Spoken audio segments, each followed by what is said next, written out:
messieurs, bonsoir et bienvenue sur ITV. Il est 20h, les titres du journal. L'actualité à la une ce soir, ce drame sur l'axe Ndoulo-Touba. 8 personnes ont perdu la vie dans un accident. Les corps sans vie sont à la morgue de l'hôpital Matlaboul Fawzeyni de Touba. Et puis, pénurie de sucre dans certains quartiers de Dakar, une rareté qui s'explique par la baisse des prix des denrées de première nécessité selon certains commerçants. Du coup, pas de bénéfice, vous les entendrez dans le reportage Constat signé Aïssatou Ka. Et enfin, religion, Assomption, la communauté chrétienne commémore la montée au ciel de la Vierge Marie, une fête célébrée chaque le 15 août.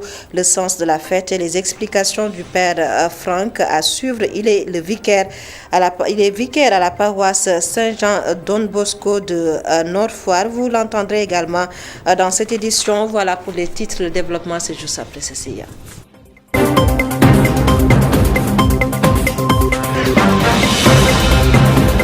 Bonsoir à tous et bienvenue. D'abord, cet accident de la circulation, accident mortel sur l'axe Ndoulo-Touba. Le bilan fait état de 8 morts. Un camion en partance pour Diourbel et un minicar sont entrés en collision. Les corps sans vie ont été acheminés à la morgue de l'hôpital Matlaboul Fawzeyni de Touba et nous y reviendrons plus amplement avec notre correspondant dans le Bawol, Gorandak Lo. Et puis, perturbation dans le fonctionnement des services de transport qu'offre le groupe Machallah sur l'axe Saint-Louis-Dakar. La promotrice de Machallah Transport, la journaliste et entrepreneur Ourey Cham Prera, dénonce un acharnement contre sa société. Elle a fait face aux journalistes. Je vous propose de suivre le compte-rendu signé Fatou Sambou et Moussa Dia.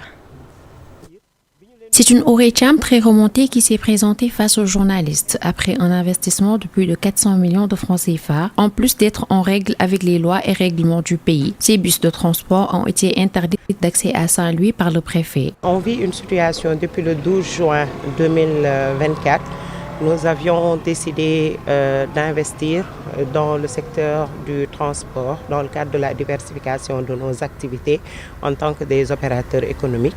Et nous avions décidé d'investir dans des bus ultramodernes pour pouvoir faire face à une demande en qualité dans le secteur du transport. Mais aussi, c'était pour nous une façon de combattre les accidents qu'on constatait au niveau du tronçon interurbain. Les transporteurs saint-louisiens craignent de perdre le client face à la rude concurrence de Machallah Transport. Ont décidé de lui barrer la route. Ils ont osé faire certaines actions parce qu'on a tous vu que des gens prenaient des wargaindé, des voitures clando pour venir barrer nos bus. Donc moi, je ne peux pas comprendre que des véhicules qui n'ont même pas le droit de circuler puissent venir barrer des véhicules modernes qui ont le droit de circuler. Ça, c'est une hérésie. C'est une hérésie. Il faut que les gens aussi apprennent à investir dans le secteur dans lequel ils sont ou bien qu'ils respectent les autres. Le transport est une activité libérale. Tous ceux qui veulent investir peuvent venir investir dans ce secteur-là. Ourey Cham pense que ces genres de situations contribuent à décourager les jeunes qui veulent lancer leurs propres projets. La loi appartient à l'État. Il faut aussi que l'État prenne ses responsabilités pour que tous les citoyens qui ont envie de travailler, qui ont investi dans leur pays, soient protégés et soient sécurisés. Ça, c'est un signal fort qui va décourager certains qui voulaient investir et aujourd'hui qui ont peur. Moi, j'avais décidé d'abandonner. Mais heureusement que j'ai eu des milliers de soutiens qui m'ont encouragé à continuer à persévérer. Mais c'est très dur. Aujourd'hui, les jeunes avec qui nous travaillons sont des jeunes qui sont qualifiés. Ce sont des assureurs, ce sont des chauffeurs professionnels, ce sont des experts dans leur domaine et qui ont tout abandonné et qui sont investis à fond dans ce projet parce qu'ils y croient. La promotrice de Machallah Transport, soucieuse de ne pas mettre des jeunes au chômage, espère une issue favorable face à ce problème. Les ministères du Transport et de l'Intérieur ont promis, selon Ourey Cham, de l'aider à reprendre ses activités normalement.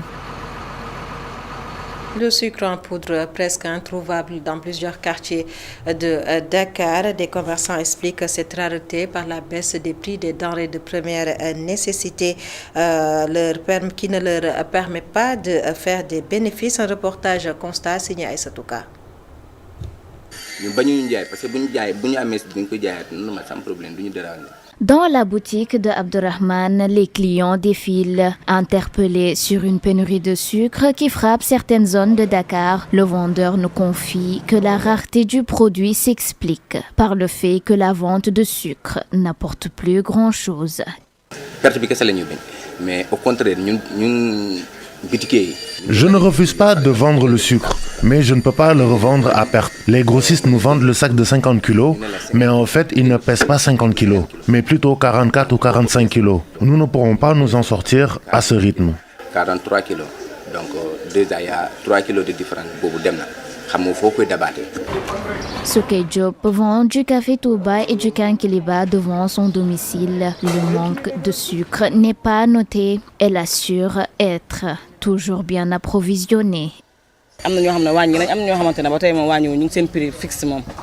Moi, j'en ai noté aucune pénurie de sucre. Pour faire du café Touba et du Kinkeliba, il me faut beaucoup de sucre. Le boutiquier qui m'approvisionne en a toujours.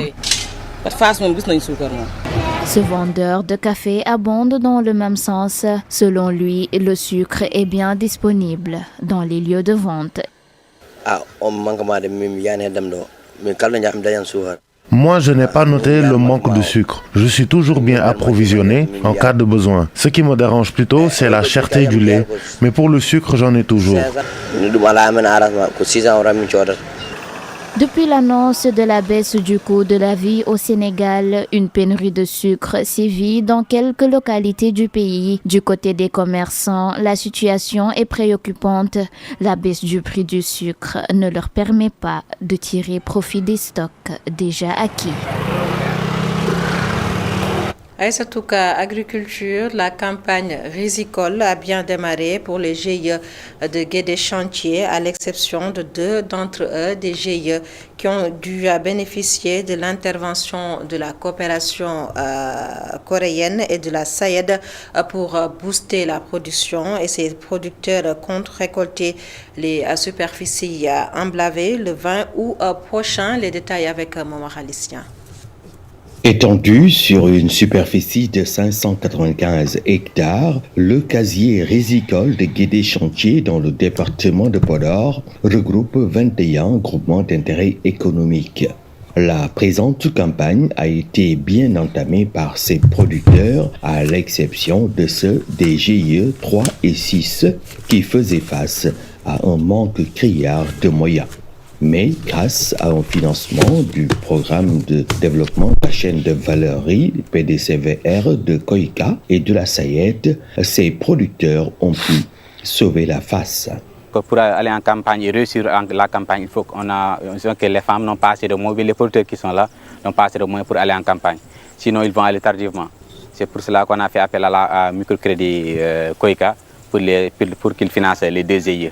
Alors que les autres GIE, les 17 GIE ou bien les 19 GIE qui restent, ils sont en parfaite collaboration avec la banque, ils bénéficient de l'appui de la LBA. Cet appui a été largement apprécié par les bénéficiaires. Si tu as les moyens, c'est très facile, mais si tu n'en as pas, c'est dur, car l'engrais, les semences et l'eau sont très chers.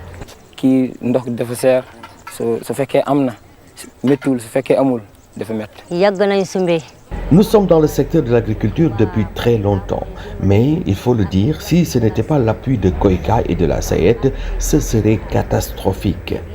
Moi, j'exploite 37 arts et je pense que sous peu, nous allons procéder à la récolte. Ces producteurs des GIE 3 et 6 de Guédé Chantier comptent procéder à la récolte du riz d'ici le 20 août prochain.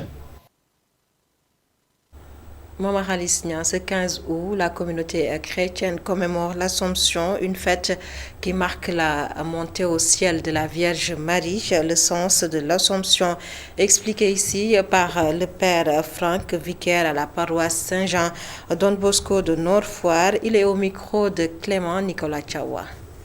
La fête que nous célébrons, Notre-Dame de l'Assomption, c'est justement Notre-Dame qui est élevée donc dans la gloire de son Fils, qui bénéficie de la gloire dont Jésus donc, nous a valu à travers la résurrection. Et cette fête, on pourrait la considérer comme la synthèse donc, de toutes les fêtes de la Vierge Marie. On l'appelait aussi la Pâque donc, de la Vierge Marie, selon les mots de Monseigneur Barriga. Et donc voilà, cette fête est également donc, pour nous l'espérance en ce que nous aussi, nous allons bénéficier de cette gloire. En réalité, Marie, elle est la première dans ce nouveau monde à bénéficier de cette gloire. Et toute l'Église à sa suite, et chacun de nous à sa suite bénéficieront donc de cette gloire, celle de la résurrection que Jésus a valu à chacun de nous, à chaque chrétien, à chaque membre donc, de notre pays. Il faut préciser que le dogme de l'Assomption a été défini en 1950 donc, par le pape Pie XII qui l'a défini comme étant Marie montée dans la gloire de Dieu dans le ciel à cause du fait qu'elle est née sans péché et qu'elle a vécu donc sans avoir commis le moindre péché. C'est cela, on l'a défini en 1950 simplement parce qu'il y avait donc deux traditions, celle donc de la dormition qui disait que Marie est montée au ciel sans être morte et il y a une deuxième qui dit elle est morte mais elle n'a pas connu la corruption. Donc l'Église a mis du temps à réfléchir pour pouvoir trouver la bonne formule, ce qui fait qu'en 1950, le pape Pie XII donc, définit ce dogme de l'Assomption. Et à Matam, la communauté chrétienne a célébré la fête de l'Assomption à la paroisse des martyrs de l'Ouganda, une occasion pour le curé de la paroisse d'aborder cette question qui a fait l'actualité, le port du voile dans les établissements scolaires. L'abbé Noël Colli invite les Sénégalais à cultiver davantage la cohésion sociale. Matam, la correspondance de Amadou Omar Diallo. La question sur le port du voile dans les établissements scolaires rebondit à Matam. Lors de la célébration de la fête de l'Assomption, l'abbé Noël Colli, curé de la paroisse des martyrs de l'Ouganda de Matam, pense que cette question ne devrait pas agiter la cohésion qui existe entre les musulmans et les chrétiens au Sénégal. La tension qu'il y a eu dans le pays, les questions de voile. Donc, l'affaire de voile, il ne faut pas que l'affaire de voile vienne nous séparer. Nous sommes tous, nous avons vu ici au Sénégal, dans des familles, nous voyons des frères de même père et même mère, des sœurs, d'autres sont musulmans, d'autres sont chrétiens. Et le problème de voile, il faut que les gens, si tu essaies de camper le débat. L'Église catholique n'a jamais refusé le voile dans les écoles privées catholiques. Moi-même qui vous parle, j'ai fait l'école privée catholique, je n'ai jamais fait le privé. Au regard de cette question qui continue de faire grand bruit dans les milieux médiatiques, l'abbé Noël Colli lance un appel à la communauté musulmane. Comme je l'ai dit, la religion c'est quelque chose de sensible. Ça peut casser un pays. Si les gens continuent comme ça, je lance un appel à tous les musulmans du Sénégal qui n'ont qu'à continuer à cultiver l'amitié, la fraternité qui régnait au Sénégal depuis le cardinal Tchandoum avec le grand sérigne de Dakar.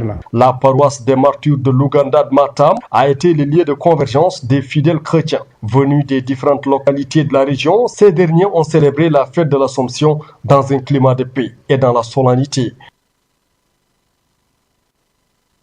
Amadou Omar Diallo, le grand magal de Touba, en prélude à cet événement religieux, l'hôpital Matlaboul Fawzeyni a pris toutes les dispositions nécessaires pour assurer une bonne couverture sanitaire. Un plan dénommé Plan Blanc a été mis en place et selon le directeur de la structure, ce dispositif va renforcer la vigilance des blouses blanches. Je vous propose de l'écouter. Il s'appelle Martarlo au micro de Gorondaklo. Le motif de cette rencontre, c'est d'organiser un exercice de simulation de ce qu'on appelle le plan blanc. Et le plan blanc, c'est le plan de mise en alerte des services hospitaliers. Ce plan permet à l'hôpital de tester sa capacité de réaction par rapport à une prise en charge d'un afflux massif de blessés.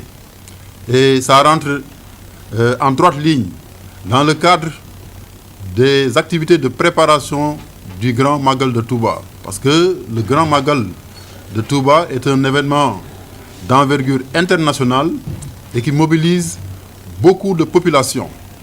Et l'hôpital Matlaboul Fawzeyni de Touba, étant un hôpital de référence au niveau de la région et de ses environs, doit jouer sa partition et doit se préparer pour toutes les éventualités possibles. Exportation de métal, une bonne nouvelle pour les ferrailleurs du Sénégal. Le nombre de licences passe désormais de 2 à 12 permis d'exportation. Une décision du ministre du Commerce au grand bonheur des ferrailleurs du Sénégal. Je vous propose de suivre Hassan Bichichi, président de la Fédération des ferrailleurs, au micro de Babacar Seck. Oui, aujourd'hui nous nous sommes réunis ici. Parce que la semaine passée, il y a eu une sortie médiatique faisant comme quoi qu'il y a 30 licences d'exportation de ferraille disponibles au Sénégal, alors que c'est archi faux. Nous sommes venus ici pour démentir cette information. Le comité de suivi n'a délivré pour le moment que 12 licences. Et 9 sont en cours. Parmi les 9 qui sont en cours actuellement, il y a 6 Sénégalais qui sont candidats. Donc, pourquoi nous sortons pour démentir? Parce que auparavant, avant ces 12 licences, il n'existait que 2 licences dans le secteur. Et il y avait une situation de monopole. On avait beaucoup de matériel qui était bloqué dans le marché, de produits non ferreux, à défaut d'avoir une licence pour exporter cela. Aujourd'hui, nous nous exprimons en tant que ferrailleurs, en tant que fournisseurs. Et nous tenons à préciser que nous sommes pour la cohabitation.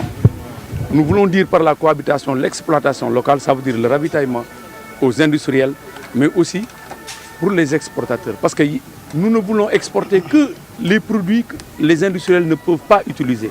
Que ça soit très clair. Nous sommes pour la promotion industrielle de notre pays. Nous sommes dans la politique de Djubal Djubanti, comme on l'a toujours dit. Donc nous disons que nous sommes pour l'industrialisation du Sénégal. Hassan Bichichi, président de la Fédération des ferrailleurs du Sénégal, était plutôt au micro de Boudal Ndiatch. Cadre de vie, Koloban Gouy de zéro sable, une machine de fabrication de pavés et de briques mises à la disposition des populations. Le CODEL lance le concept Navetan Pavé. Le président du collectif pour le développement des 17 quartiers de Koloban Gouy Pape Konaté, au micro de Babacar Seck. On a d'autres objectifs. Maintenant, c'est de faire en sorte que ce développement soit un développement endogène. Qu'on puisse, d'ici 3 ans, voir un Koloban Gouy en quartier comme Paris. C'est ça notre vision. Ça peut être utopique. Mais aujourd'hui, on parle dans le cadre de l'assainissement, dans le cadre du reboisement, dans le cadre du pavage des routes, dans le cadre de l'éclairage, comme dans les projets de nos mairies. Faire en sorte que Koloban Gouy soit plus éclairé, pavé, qu'il y ait de l'assainissement et puis un bon cadre de vie. Et ça, on l'avait dit il y a 2 ans. Les gens se riaient, nous riaient au nez. Ils disaient qu'il fallait avoir une longue vie pour pouvoir y assister. Aujourd'hui, on a acquis la machine qui doit être là dans un bref délai. Si, par chance, on a l'accompagnement de nos élus locaux et du directeur général de la SOCOCIF, nos objectifs en ce terme, autant en création d'emplois, autant en réalisant des pavés, je pense qu'on pourrait inciter les jeunes vers des formes plus pratiques pour le développement de la localité, faire du néotan de pavage dans chaque quartier. Grève des agents des collectivités territoriales. La tutelle apporte des éclaircissements concernant cette grève des agents des collectivités territoriales. Moussa Bala Fofana a fait face aux journalistes. C'était hier le compte-rendu de Aliou Sowa. 16 000 travailleurs des collectivités territoriales réclament leur indemnité depuis 2 ans. Pour leur ministre de tutelle, seuls 1037 sont dans les conditions requises pour formuler cette demande. Qu'aujourd'hui, les municipalités, ayant une liberté de recrutement et une liberté dans la gestion, ont recruté quasiment 16 000 personnes. Pour la plupart des contractuels, ne relevant pas du cadre juridique, parce que la loi de 2011 est une loi qui parle des fonctionnaires. Vous n'y verrez pas agents non fonctionnaires, vous n'y verrez pas contractuels, vous n'y verrez que fonctionnaires. Bala Moussa Fofana montre une position claire de l'État sur la grève de l'intersyndicale des travailleurs des collectivités territoriales. Il y a environ 1037 agents qui sont des fonctionnaires et qui ont le droit de revendiquer cette indemnité. Par contre, pour le travailleur qui a été recruté par la municipalité, qui a son âme et conscience est conscient qu'il n'est pas un fonctionnaire, nous lui demandons, après 2 ans de grève, de retourner servir le peuple sénégalais, de retourner servir au niveau de leurs postes respectifs. Le ministre de l'Urbanisme, des collectivités territoriales et de l'aménagement des territoires est catégorique. L'État ne va pas transiger sur ces mesures. Nous demandons au gouverneur de continuer de faire le travail de suivi. Nous demandons aux maires de faire respecter les contrats qui ont été signés, qui sont des contrats de travail du droit privé qui ne relèvent pas du tout d'un statut de fonctionnaire. Et nous ne voudrions pas que les absences, qu'on en arrive à qualifier à cela à des abandons de poste ou à des refus de travail. Et nous savons très bien jusqu'où ça pourrait nous mener. Et si on doit y arriver, on y arrivera. Les nouvelles autorités annoncent une réforme du Code des collectivités territoriales et un audit social pour une gestion transparente des mairies. Aliou, justement ce soir, on s'intéresse à la caisse de sécurité sociale, une structure pas très connue. Le rôle et l'objectif de la CSS, caisse de sécurité sociale, on en parle dans un contexte où elle est secouée par une affaire de détournement de plus d'1 milliard de francs CFA. C'est un reportage réalisé par Aïssatou Kana. À l'heure de la descente à la Sodida, les rues sont noyées sous un embouteillage monstre. Blaise, chef de parc, reste encore sur son lieu de travail. Il est bénéficiaire de la Caisse de sécurité sociale, même si, pour beaucoup, cette institution demeure une énigme. Tous les 3 mois, Blaise perçoit son allocation familiale, une somme d'environ 8 000 francs. Si tu as un CDI, un contrat indéterminé, tu dois aller à la caisse, prendre un formulaire et venir là où tu travailles. On te remplit le formulaire. Après, à partir de là, vous déposez ça à l'inspection. Maintenant, à partir de l'inspection, on te donne un numéro que tu dois déposer à la caisse pour pouvoir, chaque 3 mois, bénéficier une somme d'argent. À quelques kilomètres de là, en route vers le TER à Colobane, un jeune chef de plateau estime que tout travailleur qui cotise devrait bénéficier des services de la Caisse de sécurité sociale. Ce qu'on remarque la plupart du temps avec les collègues déjà, surtout les femmes, en état de grossesse, elles sont accompagnées par la Caisse de sécurité sociale. Je vois que c'est pour l'accompagnement des professionnels. Pour lui, la sensibilisation des travailleurs est cruciale. Et sensibiliser plus les gens là-dessus. Qu'ils sachent quels sont leurs droits, mais aussi quels sont leurs devoirs par rapport à cela. Est-ce qu'il y a peut-être des informations à communiquer peut-être à temps, dans un délai bien précis? Cependant, Blaise déplore les montants alloués qu'il considère dérisoires. C'est vraiment dommage, parce que ce qu'ils donnent comme somme, moi je pense que c'est vraiment minime. Donc on devrait au moins changer les données. Donner à chaque enfant, comme par exemple un 25 000 ou bien un 30 000 francs. C'est l'argent du contribuable, c'est l'argent de tous les Sénégalais. Donc on devrait faire en sorte que ça revient aux Sénégalais. Malgré tout, une ombre plane sur cette institution. L'affaire du détournement de 1,8 milliard de francs CFA dans 2 agences de la Caisse de sécurité sociale révèle les failles d'un système qui, malgré ses lacunes, demeure essentiel pour le bien-être des salariés. Aïssatou Kane, c'est la fin de ce journal. Mesdames, Messieurs, merci de nous avoir suivis. Passez d'excellents moments en compagnie de nos programmes sur ITV.